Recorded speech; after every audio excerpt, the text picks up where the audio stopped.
un podcast de Cooperativa. Somos el diario de Cooperativa en esta primera edición de hoy, viernes 30 de enero, y estamos en contacto con el Biobío y el delegado presidencial Eduardo Pacheco. ¿Cómo está, delegado? Buen día.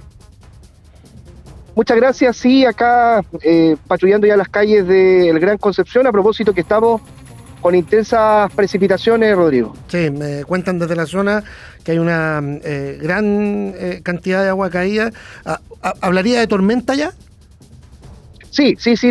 Mira, lo que hemos tenido ya parte de la tormenta eléctrica, y de hecho hace 10 minutos con exactitud, Rodrigo, algo que se había preparado con el Senapred, se declaró una alerta SAE preventiva. Alerta SAE preventiva a las 7:30 de la mañana para que las personas se pongan a resguardo a propósito precisamente de la tormenta eléctrica que se está sintiendo en varios sectores de el borde costero del Biobío, y también recién ya pasábamos por Concepción, rumbo ahora a Penco Lirquén, también hay precipitaciones en vastos sectores de la región. Ya, y esa alerta de evacuación, o para que la gente en realidad deje los terrenos, muchos de ellos con carpas, qué sé yo, todavía algunas cosas, ¿es para Penco, para Tomé, para toda esa zona?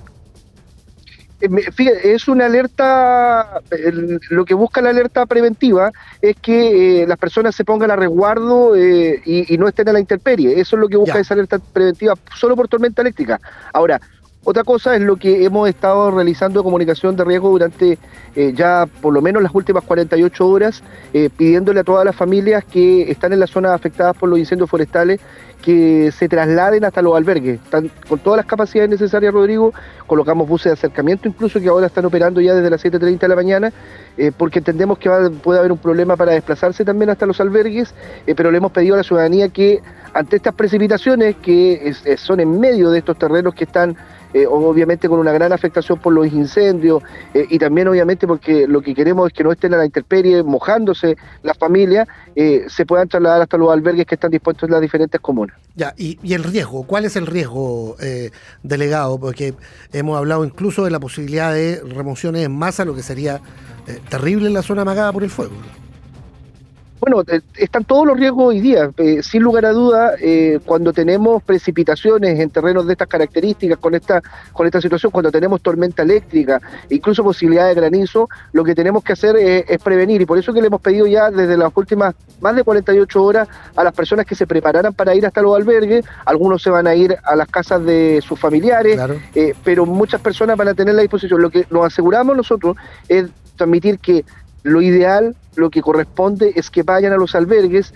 Y algo relevante, Rodrigo, porque muchas de las familias que están ahí tienen una angustia importante, porque dicen: nosotros tenemos nuestras cosas acá, nos da mucho miedo que alguien venga y nos robe nuestras cosas que están en los terrenos hoy día vacíos.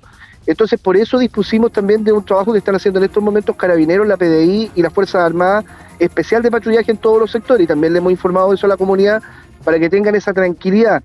Y obviamente todos estos efectivos de las policías y de las Fuerzas Armadas, junto a los equipos municipales y de gobierno, monitoreando cada una de las situaciones, porque hay muchas zonas con laderas de cerro. Sí. Y algo relevante, esto está trabajando incluso hasta esta hora, todavía va a seguir trabajando durante la jornada, el MOP con sus cuadrillas, despejando algunas zonas de esteros y también caídas de agua, para actuar, digamos, de manera preventiva y no reactiva en ese sentido. Claro. Así que hay un plan de contingencia bien importante, Rodrigo, pero lo más relevante es que estas son las primeras precipitaciones que tenemos tras la tragedia que vivieron nuestros compatriotas, y estamos colocando todas las medidas, todo lo que esté al alcance del Estado, y obviamente incluso las empresas privadas, porque le hemos exigido a las empresas eléctricas que tengan móviles de cuadrillas especiales, porque podríamos tener cortes eléctricos que estén preparados durante lo que viene, sobre todo durante esta mañana. Sí, hay sectores donde se perdió prácticamente todo, no sé, Punta de Parra, lo hemos dicho, Lirquén en gran parte, y ahí todavía hay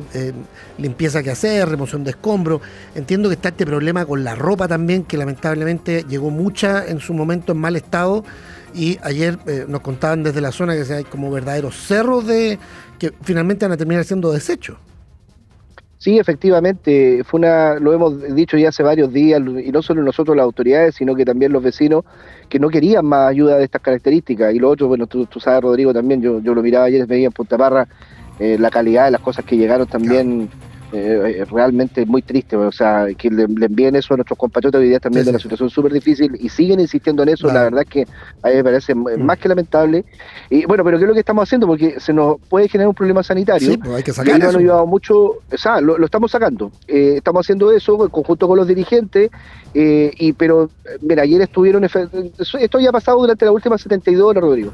Está equipo de la Escuela de la Policía de Investigaciones, también voluntarios del Ejército, está Carabineros de Chile, y hemos ido colocando en sacas todo lo que fue esta ropa para poder hacer la disposición como corresponde, porque ropa que ya obviamente está en condiciones paupérrimas, que no hay... No es como. Con riesgo sanitario, literalmente con riesgo sanitario, ¿Delegado? Y se está despejando ya. Y eso es algo que nos pedían los vecinos, así que es un proceso también que están las labores de limpieza y remoción que están haciendo los equipos del Ministerio de Obras Públicas. Además de esta emergencia, de la contingencia puntual de la lluvia hoy día, los riesgos que eso conlleva y los operativos que están en curso, se supone que hoy día se anuncian nuevas ayudas para los damnificados, ¿no?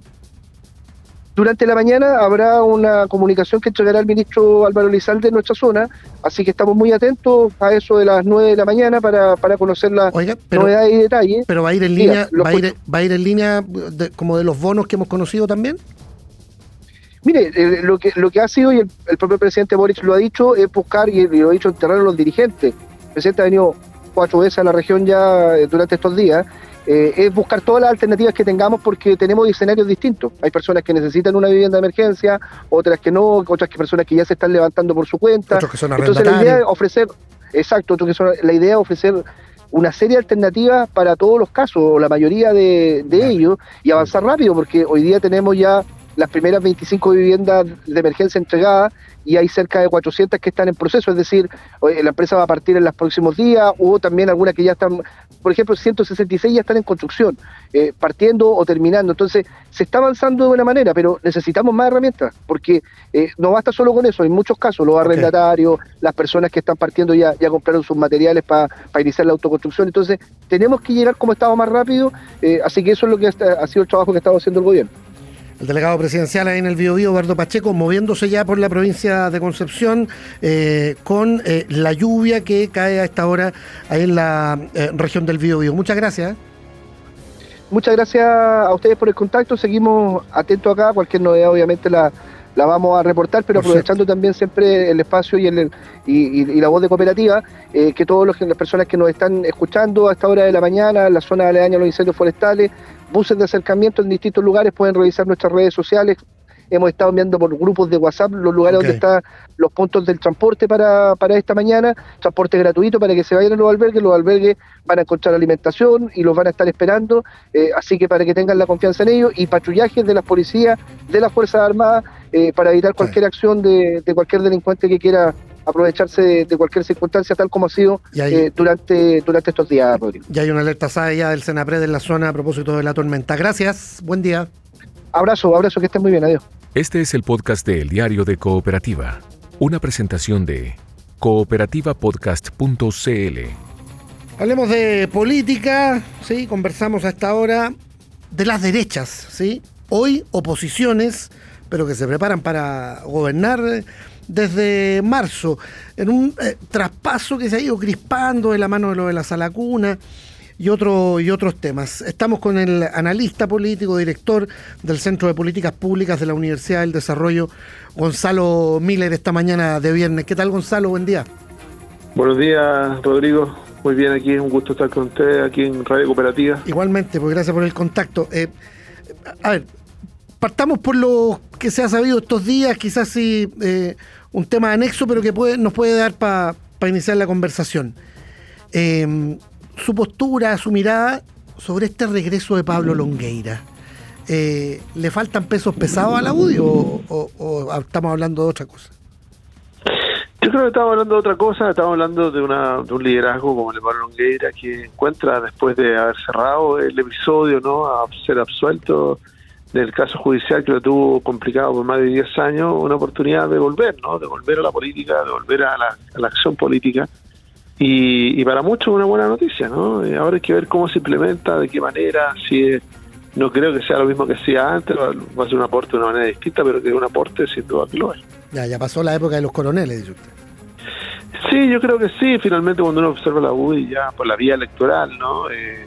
Hay una renovación evidente, ¿no? Desde que Javier Macaya y ahora Guillermo Ramírez han encabezado la UDI los últimos 4 o 5 años, hay una renovación que es importante profundizar, que es importante proyectar y que yo creo que no hay nadie, incluido el propio Pablo Longuera, que se oponga a ella. Ahora, la candidata presidencial de la UDI llegó quinta en la primera vuelta y se plegaron rápidamente a la opción de Kast y terminaron siendo exitosos en el balotaje. ¿De qué vamos a hablar cuando hablemos desde marzo? ¿De una coalición que va a gobernar? ¿De una suma de siglas? Como transparentó Paulina Bodanovich en su momento, era el actual oficialismo. ¿De qué estamos hablando? Yo creo que lo estamos hablando desde lo que la decisión que ha tomado el propio presidente electo, José Antonio Kast, ¿no? De invitar a formar parte del gobierno a los partidos de Chile Vamos, ¿no? Y incluso a Amarillo y a Demócratas, ¿no? También han sido invitados a formar parte del gobierno y a una gran cantidad de independientes. Yo creo que esa invitación es lo que es, ¿no? Una invitación, tú lo dijiste con mucha claridad, Chile Vamos no ganó la elección presidencial, salió en quinto lugar, ya tendrá que hacer su propia reflexión y está invitado a formar parte, ¿no? A formar una coalición amplia. Cuando uno mira el gabinete, que es la primera decisión que se materializa del presidente electo, ¿sí? Ve una amplitud que, la verdad, para muchos, si hubiéramos retrocedido 60 días atrás durante la campaña, no nos habríamos imaginado, mucho menos en la primera vuelta, ¿no?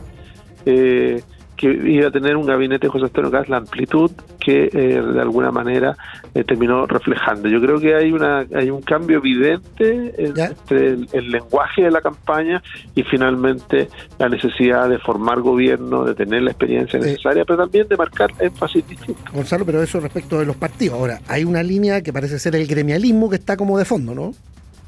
Bueno, sin duda, porque hay una línea que comparte, ¿no? La UDI, que la comparte también José Antonio Kast, recordemos, él llegó a ser secretario general de la UDI, ¿no?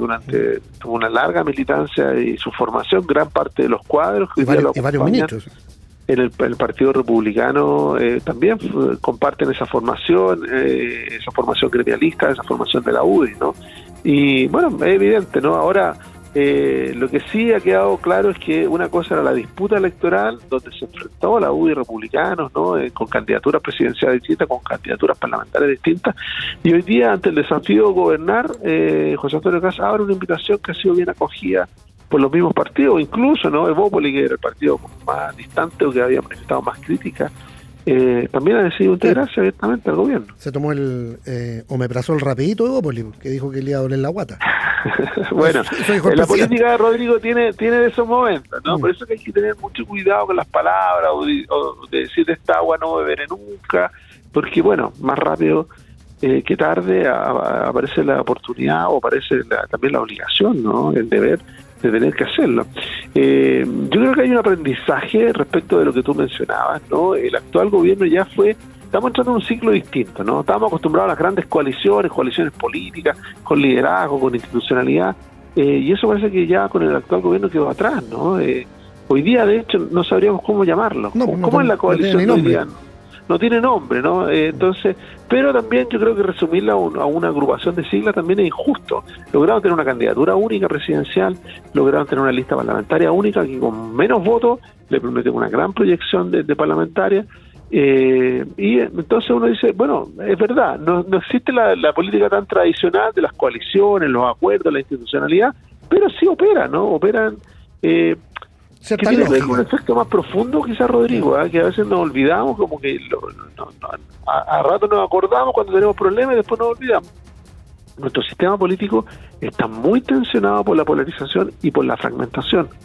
Muy tensionado, ¿no? O sea, la cantidad de fuerzas políticas en el Congreso está lejos de bajar, ¿no? Siguen habiendo casi 18, 19 fuerzas políticas representadas en el Parlamento, de hecho, más una gran cantidad de independientes. El senador de Urresti el otro día decía que seguimos rehenes de los partidos chicos porque se postergó la reforma del sistema político. Una de las víctimas de este enero que es también, ¿no?, la reforma del sistema político, que pareciera ser urgente, pero que no se termina de abrochar. Entonces, eso también tensiona al futuro gobierno, ¿no? José Antonio Kast tiene claro, ¿no?, de que estas luchas más identitarias que vimos en la izquierda con el surgimiento del Frente Amplio también se produjeron en la derecha con republicanos y ahora con libertarios, ¿no? Y está sufriendo de esas consecuencias y tiene que administrar. Dos factores ahí. ¿Cuál es el costo de tener a libertarios por fuera? A ver, lo que pasa es que cuando hablamos de libertarios, es del partido, ¿no? Yo creo que eso es un error, debiera estar al interior de libertarios, ¿no? Debiera haber, sobre todo, entiendo que hubo una invitación, o sea que aquí ya estamos hablando de un fenómeno distinto, es de autoexclusión, ¿no? Es libertarios quien decide no tomar lo que José Antonio Kast, la invitación de José Antonio Kast de formar parte de su gobierno, porque entiendo que sí se concretó una oferta hacia ese partido. Autoexclusión, que puede ser legítima, ¿no? Es parte del camino propio, es parte de la identidad.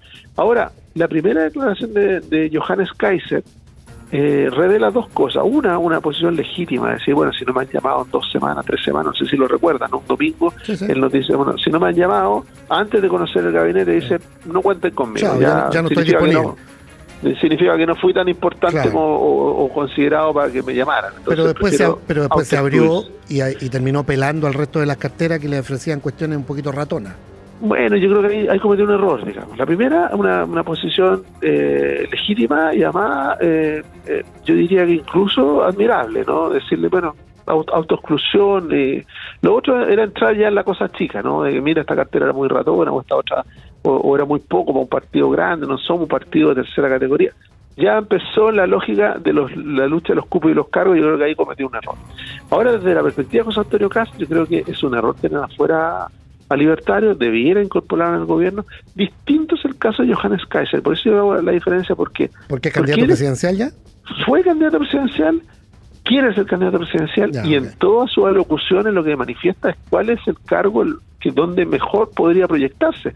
Entonces, no obliga, de alguna manera, ese discurso, no obliga a analizar su posición de una manera distinta, ¿no? No es la del partido que se integra o no se integra, sino la del candidato Johannes Kaiser presidencial. Ahora, entonces, le he escuchado, nos obliga a preguntarnos, Rodrigo, ¿sí? ¿Será una buena idea tener un candidato presidencial en el gabinete desde el 11 de marzo? Desde recién iniciado, yo creo que no. En abstracto, no pensando en él, no. De hecho, hemos visto cómo al surgimiento de los candidatos presidenciales al interior de los gabinetes han tensionado a los gobiernos, han terminado saliendo muy rápido. Ya, entonces, yo le he escuchado a alguna gente en Chile Vamos que dice que ese era un riesgo, y lo otro es que podría ser muy disruptivo respecto de extremar muchos argumentos que Kast más bien guardó en el cajón en la campaña, la batalla cultural, por ejemplo, desde ya. ¿Coincide ahí? Sí, pero lo que pasa es que yo creo que es una mirada limitada a la batalla cultural, porque parece ser que la batalla cultural es solo la oferta, ¿no? La promesa.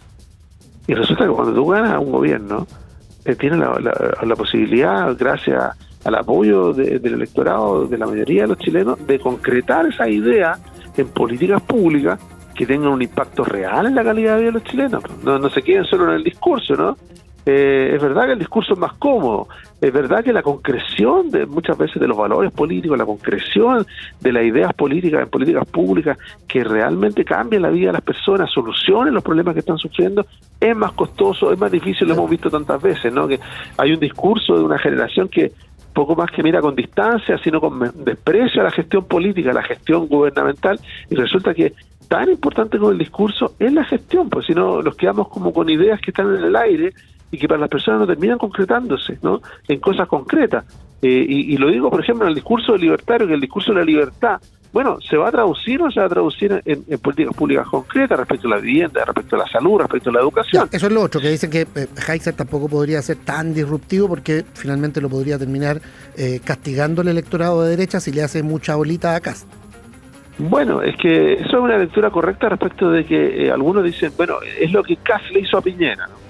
Y es lo que buscaría hacerle ahora desde fuera del sistema, con la comodidad que está estar fuera, la libertad que da estar fuera de la responsabilidad de ser gobierno, transformarse en un francotirador, ¿no?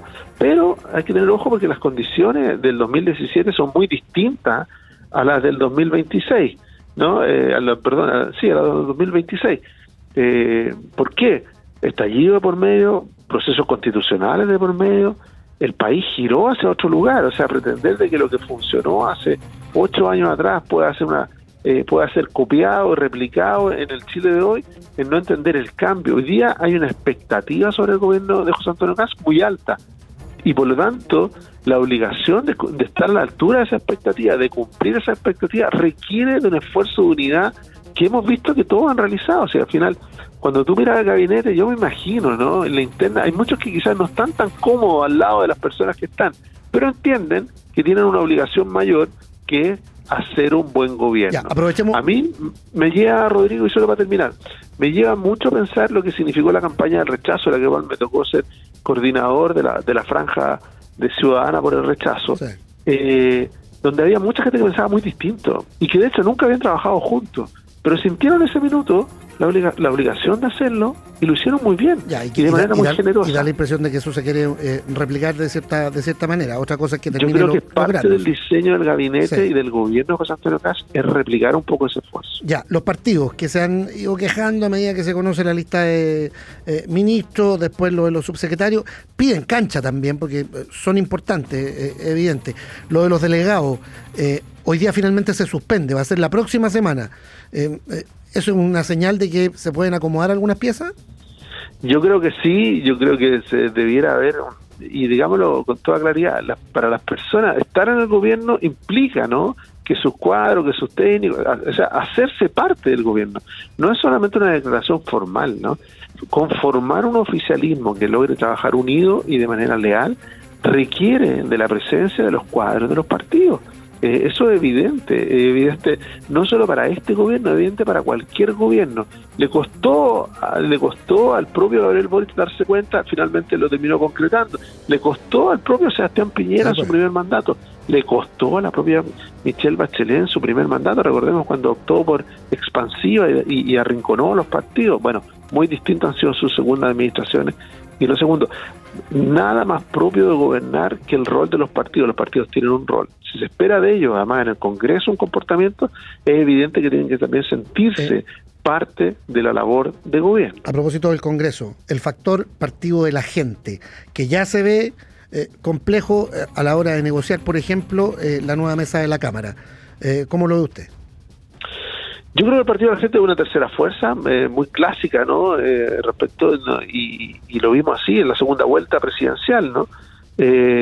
Franco Parisi, si algo se preocupó de mantener la distancia respecto de Kast y también respecto de Jara. Aunque hay voces bien cuadradas con la derecha, digamos, no sé, la de Javier, el comunicador Javier que fue diputado, Javier y Olivares, otros, ¿no? Es verdad. Claro. Yo creo que si uno escucha el discurso de Franco Parisi durante la campaña, era un discurso opositor a la izquierda que nos gobierna, evidentemente, ¿no?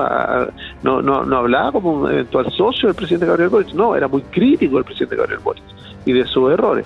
Ahora, ¿ese pararse así frente a Boric garantiza algo? No, yo creo que no. Yo creo que él tiene conciencia, y la diferencia lo estamos viendo ahora, ¿no?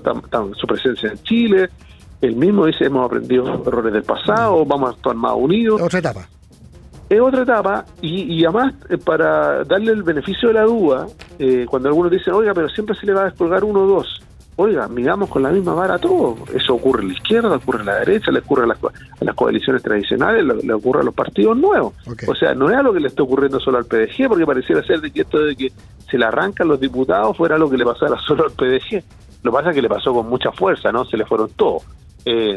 Pero yo creo que lo que sí tiene una posibilidad de transformarse en una tercera fuerza, y esa posibilidad yo veo a Franco Parisi, a diferencia de otros momentos donde él después de la elección desaparecía, ¿no? Uh-huh. Lo veo más presente, lo veo más preocupado, con las dificultades que tiene también formar una tercera fuerza, que tampoco es fácil, ¿no? Yo creo que en los temas que están en la identidad del PDG, temas económicos, temas de seguridad, va a tender a coincidir con el gobierno de José Antonio Kast. En otros temas va a marcar distancia, ¿no? Por eso que no es un aliado ni de la oposición ni del gobierno. Va a ser una negociación caso a caso. Estamos con el analista, director del Centro de Políticas Públicas de la Universidad del Desarrollo esta mañana, Gonzalo Miller. Ya que se cierra enero, nos vamos prácticamente Chile de vacaciones, así que vamos a volver en marzo. No será la última, Gonzalo. Muchas gracias. No, gracias a ti, Rodrigo. Un saludo a todos los auditores de Radio Cooperativa. Gracias. Resumen de noticias en el Diario de Cooperativa. Tormenta eléctrica esta mañana en el Biobío. Conversamos con el delegado Eduardo Pacheco y también con vecinos damnificados ahí en la zona amagada por los incendios. se declaró una alerta SAE preventiva para que las personas se pongan a resguardo a propósito precisamente de la tormenta eléctrica, pidiéndole a todas las familias que están en las zonas afectadas por los incendios forestales que se trasladen hasta los albergues. Colocamos buses de acercamiento incluso que ahora están operando ya desde las 7:30 de la mañana. Bueno, vengo a ver a mi hija que está con mis nietos, pero no sé, pues lo único que me llamó, me dijo, mamá, que me vengan a buscarme porque se puso el agua. Sí, nos quedamos acá igual complicado por el motivo de la lluvia y todos con carpa, así que igual los mojamos un poquito, pero gracias a Dios estamos todos bien. Acá en la capital, una violenta noche con 4 homicidios, personas baleadas en La Vega, en Estación Central, en La Pintana. En ese último hecho se percutaron más de 30 tiros. En La Pintana son 4 víctimas, de esas 4 víctimas, 2 de ellas lamentablemente ya fallecieron, una tercera se encuentra con riesgo vital y una cuarta está lesionada de gravedad. Este homicidio que ocurre en Antonio López de Bello, la víctima se encontraba al interior del local respectivo y es en esas circunstancias que el imputado pasa por el lugar, se devuelve y procede a dispararle. En la trama bielorrusa, este mediodía se van a conocer las cautelares para la ex suprema Ángela Vivanco. Hay alerta sanitaria en el país. Entre Arica y Los Ríos se detectó la presencia en el aeropuerto de Pudahuel del mosquito vector del dengue. Tras esta confirmación taxonómica, la autoridad sanitaria reforzó de inmediato el protocolo de vigilancia y control intensivo para prevenir riesgos asociados a este vector transmisor de enfermedades. La presencia de un mosquito no asegura la presencia de la enfermedad. El mosquito, y en particular la hembra, cuando pincha a una persona contagiada con la enfermedad, es cuando la recoge y es capaz de transmitirla. Kast deja para la próxima semana el anuncio respecto de los futuros delegados regionales, en medio de la presión de los partidos. El presidente electo se reúne hoy con Bukele en El Salvador. Aquí termina el podcast de El Diario de Cooperativa. Lo escuchas en vivo de lunes a viernes desde las 6 de la mañana y todos los días en cooperativapodcast.cl.